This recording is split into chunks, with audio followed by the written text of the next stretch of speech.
Kui eelmine aasta tõi Arcos välja tahvelarvuti koos dokiga, mille nimeks oli siis Arcos 101XS, siis see aasta siin IFA 2013 messil on nad välja tulnud või kuni välja pannud Arcos 101XS2 ehk siis järglane siis eelmisele tahvelarvutile. Natuke siin vaatasime, et mis need põhierinevused siis võib-olla võrreldes eelmisega on.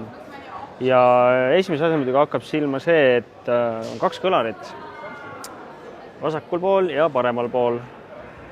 Samuti on veebikaamera toodud siia üles keskele ja ka nuppude rida on võib-olla natuke ümber tõstetud.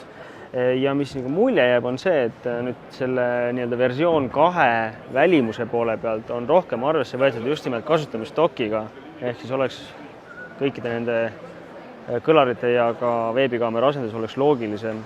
Aga ka sisemiselt on tehtud uuendusi. Nimelt on välja vahetatud loomulikult protsessor.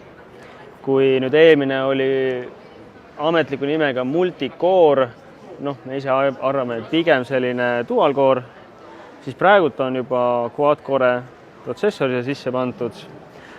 Ekraan, resolutsioon on sama, aga on natuke edasi viidud ekraani seda kvaliteeti, nimelt on tegemist IPS-ekraaniga. Ka mälu ehk siis RAM-i on rohkem operatiivmälu, kui eelmisel oli 1 GB, siis nüüd on 2 GB. Et selliste tehniliste parametrite poole pealt on ikkagi kaasajastatud hästi tugevalt seda tahvelarvutit, toodud lähemale praegustele nõudmistele ja vajadustele. Mis selle tahvelarvutis üleüldse sellest võib-olla vähe erilisemat on, et kui me näeme, et tegemist on dokiga, siis siit doki pealt käib ta tegelikult ära hoopis niiviisi, nõks.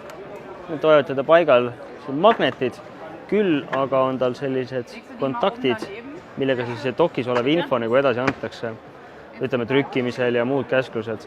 Hea sellepärast, et ei kuluta näiteks akut, kui kasutada Bluetooth varianti.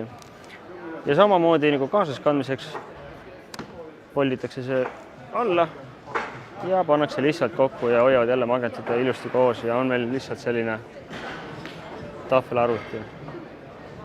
Ühesõnaga, Arcos on võtnud oma senise lipulaeva Arcos 101XS, teinud seda paremaks, eelkõige 4-tuumalise protsessori näol, lisanud veel terve gigajagu RAM-i, ekraani paremaks teinud ja ka disaini poole pealt natuke mugavamaks teinud.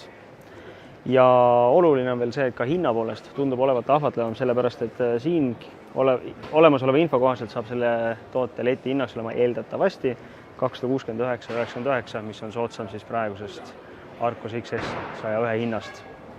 Arcosel on siin veel igasuguseid asju, on mõned tahvelarvutid veel, terve rida uusi nutitelefone, mida ka meie ehk siis lähemalt kaeme ja võib-olla ka teieni toome.